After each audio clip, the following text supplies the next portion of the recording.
Tell us about your journey and how did a guy from the Tamil Nadu dream of joining the forces and crack CAPF Assistant Commandant with rank 14? Abdul Kalam said, we have to dream that our dreams decides our destiny. So I dreamt I should be at this place, I should be giving a podcast like this. I dreamt during my preparation and I am there at this particular place. In the Haryana, Tamil was the second official language between 1969 to 2010 to bridge the gap. Who wants to enter into civil service or Central Armed Police Force, UPSC exam particularly, they should get proper amount of guidance from the seniors. Interview was based on the DEF or the current events.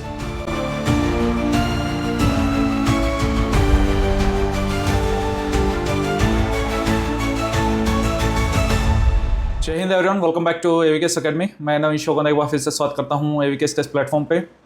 As you know that we have started a campaign CAPF पहचान, and in this initiative we have a guest Mathanraj. He secured All India rank 14 in the CAPF Assistant Commandant Examination 2024. तो इनकी journey काफ़ी interesting है. He is from Tamil Nadu and काफ़ी कुछ सीखने को मिलेगा आपको because he got 121 marks in the personality test. And also the interesting part is that in spite of securing a good rank, his first preference is the CRPF. तो चलिए चीज़ों को डिस्कस करते हैं. Meanwhile, we will discuss about the tips and the strategy for the CAPF 2025 exams and the 2026 exam aspirants. Let's start. Hello Mathanraj, how are you? Yes, I am fine. Tell us about your journey and how did a guy from the Tamil Nadu dream of joining the forces and crack CAPF Assistant Commandant with rank 14. Yes, sir. So first of all, let me introduce myself. I am Mathanraj. I was born and brought up in Dindigul district, Tamil Nadu, and I completed my graduation in 2022. Since then, I have been preparing for uniform service examination, and I got to know about this exam in 2022, and I gave my first attempt in 2024. Since then, I have been largely motivated to get into uniform service because my father was serving in Veerappan operation in early 2000s. So he shared me a lot of experience, whatever difficulties and challenges he was facing in this operation. So it generally earned me a lot of respect towards uniform service and the sense of pride it gives when we are serving the nation and when we are putting our nation in the first. It was really a difficult operation, I know about that, but many students don't know about that operation. Could you share some insights and a brief about that Veerappan operation? Yes, sir. So search of Veerappan was began in the early 1990s. He was accompanied in many elephant killings and certain other seizure operations. So police has been searching for him in the early 2000s, and there were large scale mass killings and bombings took place. Several police officers and paramilitary personnel have been killed by him. Right. And in 2003, I guess, if I'm not wrong, they captured him and finally put him under justice. Okay. And I want to really hear, why did you opt CRPF over the other forces? Because many students opt CISF as the first preference. Sir, I chose CRPF not by a chance. Okay. It's by my choice. I want to prefer CRPF. That is because CRPF is a national-wide force which has a pan-India presence. And it gives a large-scale, diverse work opportunities. We starting from law and order, and we would be working in anti-Naxal operations, anti-insurgency operations. At the same time, we will be engaging in UN peacekeeping operations and disaster rescue and responsibilities. So it generally enlarges our scope, keeps our work journey lively. So these things motivated, and I personally feel, compared to all other forces and services, this gives a large balance between civic life engagement at the same time putting ourselves in combat operations also. In terms of civic engagement, we will be engaged in law and order and right control and disaster response activities. In terms of defense activities, we will be engaged in anti-insurgency operations, particularly related to COBRA, Commando Battalion for Resolute Action, where we will engage in Naxalite operations, and it also gives us opportunity to use high-end weapons, which I am largely interested. And despite the largest Central Armed Police Force, You will face many challenges in CRPF. There are some issues. We often see the issues regarding to the suicides, fraticides, even the Pulwama attack, these type of terrorist attacks we have to face on the CRPF. Other than this, there are some administrative issues like the Yes. promotional aspect issue is there. Are you aware about that? Yes, sir. Yes, sir. There are certain issues related to promotion and Are you ready to tackle these type of issues? Because in the CRPF, you will get late promotion as compared to other CISF. This is the present scenario. Scenario maybe change after a few years. Did you know before when you opting your preferences? so yes, sir. I know there are certain difficulties and challenges in CRPF compared to other armed police force, but there are always problems in different services, and I hope so. In coming years, these issues related to promotion and salary would be there would be a lot change. Nice. I really like your motivation. I want to appreciate you for this decision. You are opting CRPF. It will act as a motivation for the many aspirants to join CRPF in future. But we have seen that we have data, very less number of students apply for the forces from the South Indian states as compared to North Indian states. What do you think? Why it is so? When you talk about the Tamil Nadu, Karnataka, Andhra Pradesh, and if we compare it with the Haryana, UP, Bihar, there's a huge difference in the number of applications when we talk about the central government services or the forces particularly. Sir, there are few reasons for this.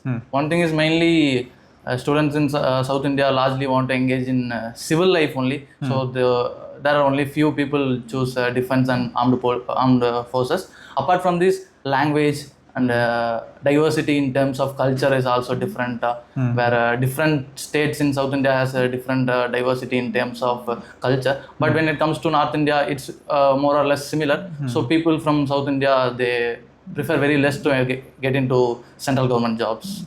Mainly they are less inclined toward the central government job or the forces or both. So I guess it's both. The reason they want to serve in the particular region, is it they want to serve in the particular state or something else, or there are less motivation towards the forces? So main thing is they want to serve within the state because language is also being a barrier for the South Indian people, and they want to keep themselves within the state. And one more thing is the reach of defense, particularly armed police force and defense Indian Army Indian or Army, the CAPF. and those are comparatively very less. Yes. It's all about the culture. Yes, sir. But nowadays culture is changing. Yes. People like you are joining the forces. Even the last year and even this year, many students from the South India and particularly from the Tamil Nadu, they are joining the CAPF as an assistant commandant. Nice. We will talk about the language part, but before that, we want to discuss what's your message for the aspirants who are appearing for the CAPF AC 2025 exam. So for students appearing in 2025, they have only 10 days left. Yes. And in these 10 days, they should be mostly focusing on PYQs. They should be doing all PYQs. At the same time, it's necessary to go through paper 2, particularly completion of paper. Right. It is hard to complete the paper when It's a very challenging task. Yes, sir. When they are giving for the first time, it's very difficult to complete the paper. So they should have complete at least 3 full test in Okay, last paper 2, 10 days mein they should try for the test. Try to series. at least 1 or 2 full length tests. Nice. Okay. I want to ask you, how did you make balance between the objective paper and the subjective paper? Because the approach for the objective paper, paper 1, is different as compared to paper 2. Then how did you make the balance? Yes, sir. Sir, when it comes to paper 1, mostly we should be very good with our static subjects, Right. polity, economics, environment. And apart from this, current affair parts which we should use for value addition. So when we are good at our static portion, then it will not be a problem. At the same time, after completing this static part, we should shift to paper 2. We should start writing answers, essays, arguments, and grammar also we should be practicing. When we do both side by side, and paper 1 can be very easily used in terms of PYQs. Right. So it's an objective paper. So when we get free time, we can just go for doing PYQs or some objective. You will get the idea about the important parts and Yes, important sir. themes of the paper 1. Over a period of time, our knowledge of understanding the examiner's mindset will also increase. So that can be done side by side, and we can bring about a balance in that. And you scored 121 marks in the personality test or the interview, we can say that. Yes, sir. It's a exceptional score. Yes, sir. What's your experience about the personality test in the UPSC? Sir, actually, I had a very good interview experience. My chairman was Mr. Sanjay Sharma, sir. And throughout the interview session, it was about for 25 minutes. And I just enjoyed my interview process. I just kept myself true. Just I have mentioned those things in my DAF which I have been doing regularly. So it was not alienated for me. So I just mentioned about sports. The interview was based on the DEF or the current events? So my interview was mostly based on DAF, sports particularly, where I was like proficient, so I was able to do very well in those areas. And the board members are also very cordial. They were asking, they were trying to bring out best from me. So I was able to better connect with them. That connect was better between me and the interview I'm panel hoping members. definitely they also asked about your area. In the modern history, we read, everyone read about that. Yes, sir, yes, sir. What did they ask regarding this? Sir, they asked me which district are you from, and I told I'm from Dindigul district. And say any one important historic factor about Dindigul, and I surely know they were expecting the answer in terms of the Tipu Sultan's factory in Dindigul. So I was giving that answer. Okay. What's your opinion regarding the mentorship, or we can say that the coaching for to crack any UPSC exam, either it is the CAPF Assistant Commandant or any other exam? Yes, sir. Sir, when it comes to mentorship, it provides us a definite path where we have to reach. Obviously, with self-study is doable, but when there is a certain amount of good guidance, it reduces our time for the preparation, and we can focus on particular things. We can avoid those mistakes which we should not commit. Mentors would be very helpful in trying to avoid the mistakes. So it teaches us a lot of things. So someone who wants to enter into civil service or a Central Armed Police Force, UPSC exam particularly, they should get proper amount of guidance from the seniors. So in that aspect, your guidance was very grateful for me, and it largely motivated me to get into Central Armed Police Force.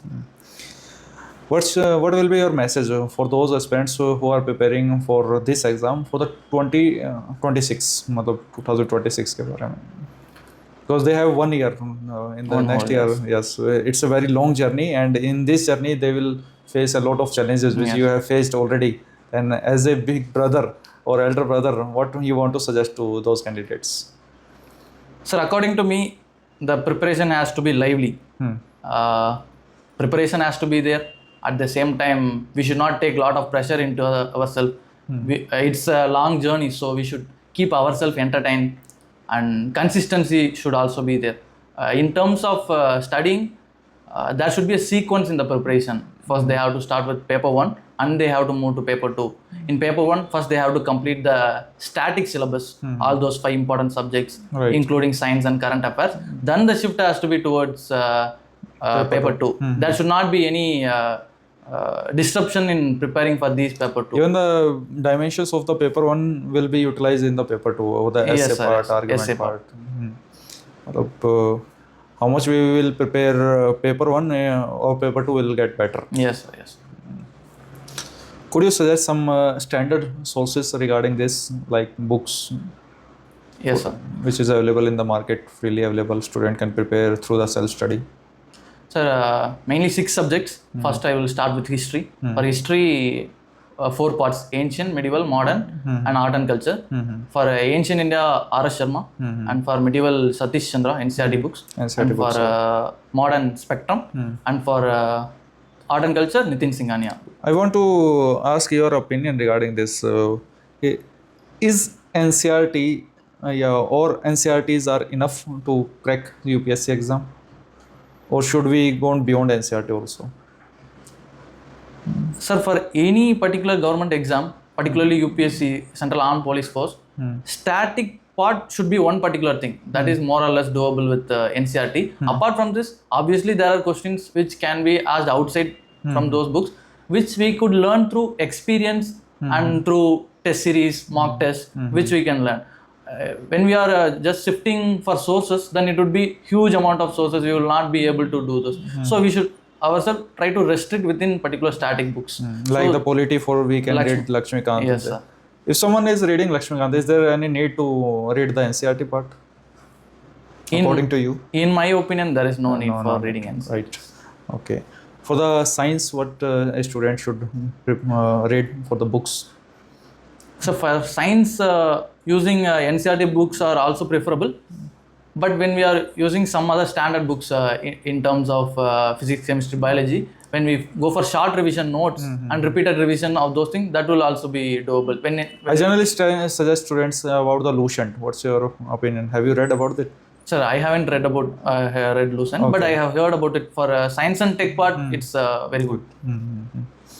And if you are comfortable, can we discuss about the language part? Because nowadays many videos are coming regarding to language. Yes. And in my opinion, language should be a bridge to connect the people, not to divide the people. Yes. So what's the language issue especially in the regions like the Maharashtra, Karnataka and the Tamil Nadu particularly we talk about? I'm talking about the Hindi versus English. Yes, sir. So generally in these areas, there is a trend of regionalism. Particularly, they think their language being engulfed by other languages, and certain people feel imposition of other languages is also taking place. But rather than seeing in that way, when we learn different languages, particularly in a country like India, where we can explore different kind of diversities, that too in today's aspect for students and people who want to engage in different kind of business, it's obviously preferable to learn different languages, particularly Hindi. So there will be a wide reach among not only in India, in many countries Hindi is a preferable language according, I think. Yes sir, yes sir. Particularly Hindi, where the reach of the language is huge, so people can go and survive in different states. So obviously the bridge has to be bring in different languages, particularly among north and southern languages. Right. Even people don't know the fact regarding to bridge the gap between the languages. I am from Haryana and I can tell this fact. In the Haryana, Tamil was the second official language between 1969 to 2010 to bridge the gap. Okay, till 2010. Yes, till 2010. Okay, sir. Right now, its second official language is the Punjabi. Okay, sir. But it was the move taken by the CM, that present CM, to connect the people. Like the Tamil Nadu will adopt the Hindi, and we are adopting your Tamil language. Yes, sir. And people can connect. So this type of political will should be there, I think, to bridge the gap. And people should not divide on behalf of language and other things. The unity in diversity is the core theme of India. And I got to know about very important fact related to language today. And I think you will enjoy in this CRPF this unity in diversity, because from every background you will meet the people in the CRPF particularly if we talk.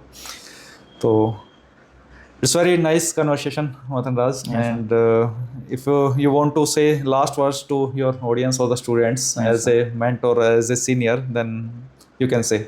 Yes, sir. Any government exam has a lot of pains, failures, and self-doubts will be taking place. Yes. So what Mr. Abdul Kalam said, we have to dream.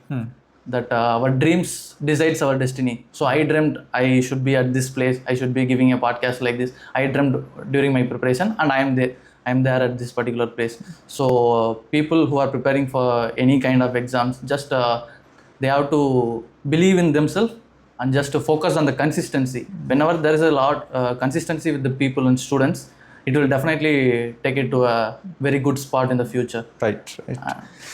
Thank you so much, Mathanraj. Thank you so much, students. I hope you enjoyed the conversation. If you have any particular doubt, you can mention in the comment section. We will discuss in the next video. Jai Hind.